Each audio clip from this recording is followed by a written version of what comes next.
Hello সবাইকে, সবার কী অবস্থা? আশা করি সবাই ভালো আছেন। ৫ বছর আগেও যদি কেউ আপনাদের বলতো যে স্পেস ট্যুরিজম একটা বড় ইন্ডাস্ট্রি হবে, মানুষকে আকাশে পাঠানো বা মানুষকে স্পেসে পাঠানো নিয়ে বিভিন্ন ধরনের কোম্পানি দাঁড়িয়ে যাবে এবং এই কোম্পানিগুলোর মধ্যে কম্পিটিশন হবে, কে আগে আপনাকে স্পেসে নিতে পারবে ভার্সেস কে নিতে পারবে না, আমি আপনি সবাই এটাকে হয়তো একটু পাগলের প্রলাপ বলে উড়ায় দেওয়ার চেষ্টা করতাম। ৫ বছর আগের অবস্থা এবং আজকের অবস্থা একরকম না।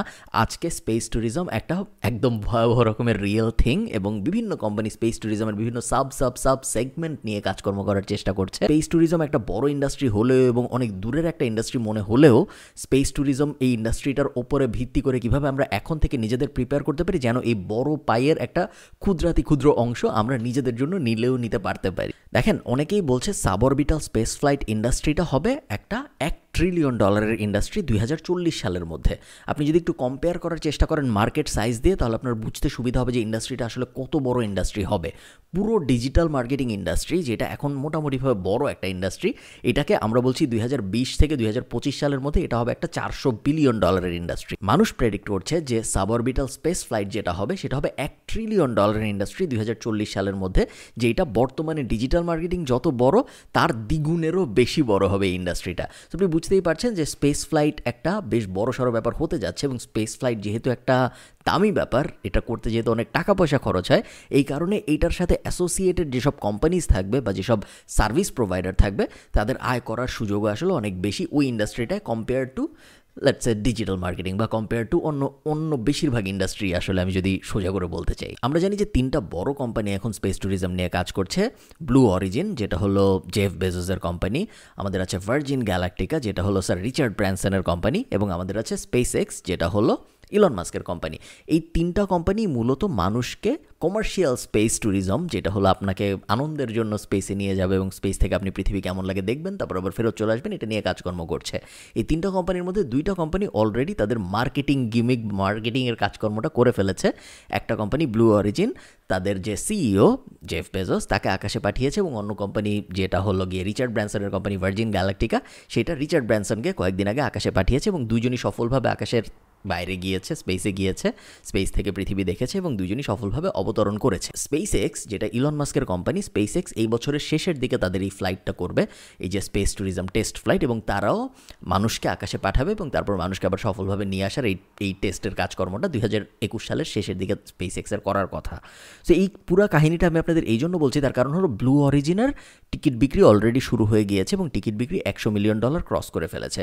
এবং যখন অকশনের মাধ্যমে একটা টিকিট বিক্রি হলো, যদিও এই টিকিটটা যে কিনেছিল তার জেফ বেজোসের পাশে বসার একটা সুযোগ ছিল এবং অনেকে বলতে পারে এই কারণে এই টিকিটের দামটা $28 মিলিয়ন গিয়েছে। অ্যাকচুয়াল যখন টিকিট বিক্রি হবে তখন হয়তো $28 মিলিয়ন যাবে না। আমরা দেখছি অলরেডি আন্ডার আর্মারের সাথে ভার্জিন গ্যালাকটিকার একটা চুক্তি হবে করছে। এই ভিডিওটা যখন আপনি দেখছেন তখন হয়তো অলরেডি হয়ে গিয়েছে, যেখানে আন্ডার আর্মার সব জামা প্রডিউস করবে ভার্জিন গ্যালাকটিকার জন্য, যেই জামাগুলো পরে মানুষ স্পেসে যাবে। সো বিভিন্ন কোম্পানি, এখন আন্ডার আর্মার কিন্তু স্পেস রিলেটেড কোনো কোম্পানি না, আন্ডার আর্মার একটা জামা বানানোর কোম্পানি, এবং এই আন্ডার আর্মার যখন এই কন্ট্রাক্টটা নিবে ভার্জিন গ্যালাকটিকার, আপনি দেখবেন আন্ডার আর্মার এই জামাটা প্রডিউস করছে হয় বাংলাদেশ থেকে বা মায়ানমার থেকে বা চায়না থেকেও। সো এমন হওয়ার চান্স খুব বেশি যে আমাদের পরিচিত কোনো একটা আশুলিয়ার গার্মেন্টসেই হয়তো নেক্সট যে ভার্জিন গ্যালাকটিকার স্পেসের মিশন হবে ওই মিশনের জামা বানানো হবে। দেখেন, যখন একটা বড় ইন্ডাস্ট্রি দাঁড়ায় তখন ওই বড় ইন্ডাস্ট্রিটার উপর ভিত্তি করে অনেকগুলো ছোট ইন্ডাস্ট্রি দাঁড়িয়ে যায়। যেমন আমরা যদি সহজ করে বোঝার চেষ্টা করি, যখন ই কমার্স ইন্ডাস্ট্রি বাংলাদেশে দাঁড়ালো, এখনও দাঁড়াচ্ছে ই কমার্স ইন্ডাস্ট্রি বাংলাদেশে, এখন অনেক ঘরে ঘরে ই কমার্স আছে, কিন্তু ই কমার্সের উপর ভিত্তি করে কিন্তু অনেকগুলো সাব ইন্ডাস্ট্রি দাঁড়িয়ে গিয়েছে। যেমন ডেলিভারি সার্ভিস, এখন কতগুলো ডেলিভারি সার্ভিস আছে আমরা জানি, এবং ডেলিভারি সার্ভিসের আরও হিউজ চাহিদা আছে মার্কেটে। আমাকে যদি এখন কেউ বলে যে আমি একটা ই কমার্স সার্ভিস শুরু করতে চাই, আমি কোনো একটা প্রোডাক্ট অনলাইনে বিক্রি করতে চাই, আমি তাদেরকে বেশিরভাগ সময় বলি যে তুমি আরেকজনের মতো ই কমার্স টাইপ কোনো একটা ব্যবসা দাঁড় না করিয়ে ভাবো যে তুমি এই ই কমার্স জায়ান্ট ইন্ডাস্ট্রিটাকে ফ্যাসিলিটেট করার জন্য আরও কী সাব সেগমেন্ট থেকে বা সাব ইন্ডাস্ট্রি থেকে সাপোর্ট দিতে পারো, যার মধ্যে একটা খুব জনপ্রিয় হলো ডেলিভারি সার্ভিস, আর একটা খুব জনপ্রিয় হলো পেমেন্ট গেটওয়ে সাপোর্ট। এরকম বিভিন্ন সাব, অথবা ধরেন প্যাকেজিং বানানো, অথবা ধরেন প্রোডাকশনে হেল্প করা, অথবা ধরেন কমার্শিয়াল কিচেন বানায় হেল্প করা। সো একটা বড় ইন্ডাস্ট্রি যখন দাঁড়িয়ে যায় তখন অনেকগুলো এরকম ছোট ইন্ডাস্ট্রি তৈরি হতে পারে ওই বড় ইন্ডাস্ট্রিটাকে সাপোর্ট করার জন্য।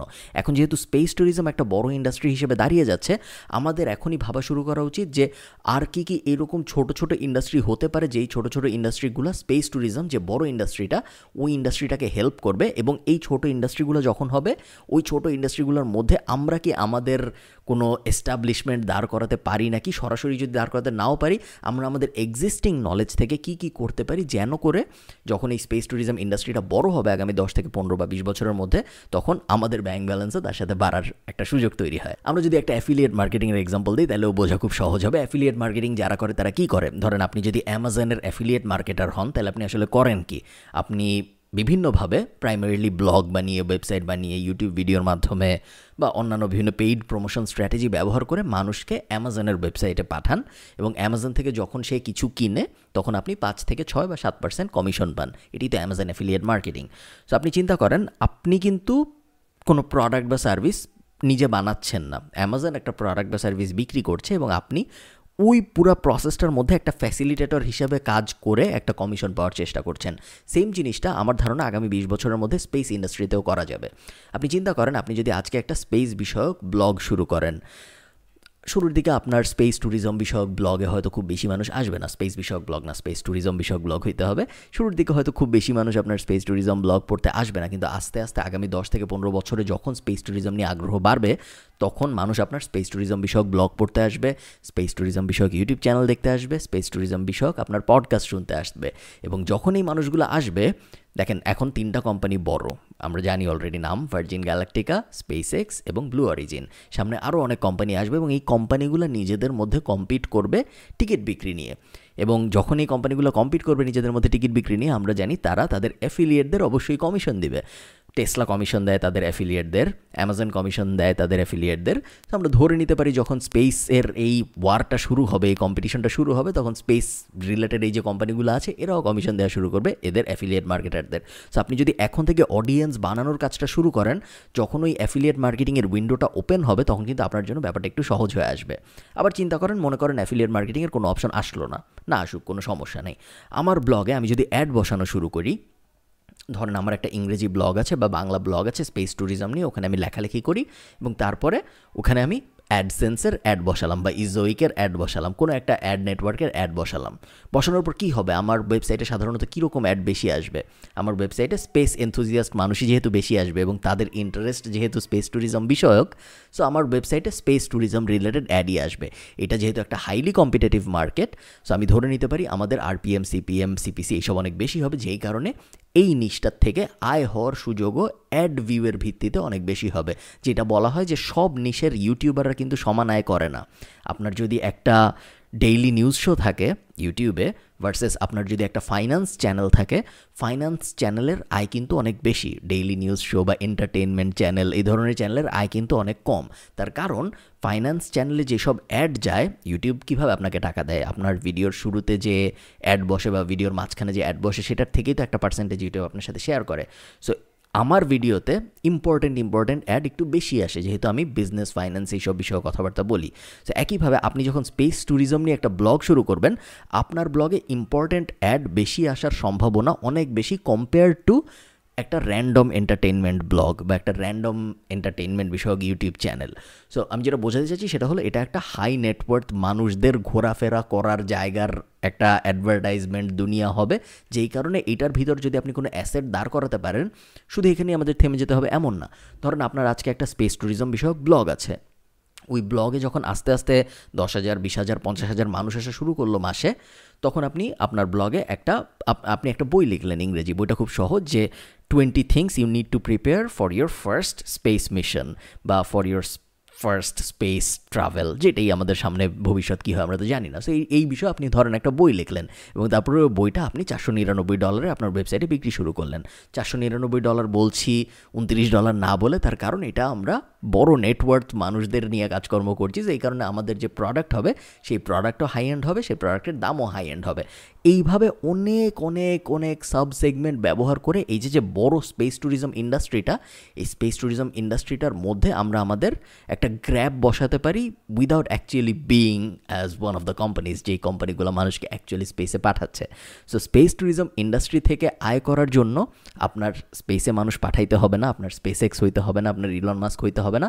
আপনার চিন্তা করতে হবে এই বড় নেটওয়ার্কটার ভিতরে আপনি কোন কোন জায়গায় ভ্যালু অ্যাড করতে পারেন এবং যেসব জায়গায় আপনি ভ্যালু অ্যাড করতে পারবেন বলে আপনার মনে হয় সেই সব জায়গায় ভ্যালু অ্যাড করার জন্য আপনার এখন থেকে কাজকর্ম শুরু করা উচিত, যেন আগামী 10 থেকে 15 বছরের মধ্যে যখন স্পেস ট্যুরিজম ইন্ডাস্ট্রিটা একটা মেইন স্ট্রিম ইন্ডাস্ট্রি হবে তখন আপনি একটা আর্লি মুভার অ্যাডভান্টেজ পান, এবং এই আর্লি মুভার অ্যাডভান্টেজটা আপনি তখনই পাবেন যদি আপনি এই মুহূর্তে শুরু করেন কাজকর্ম করা।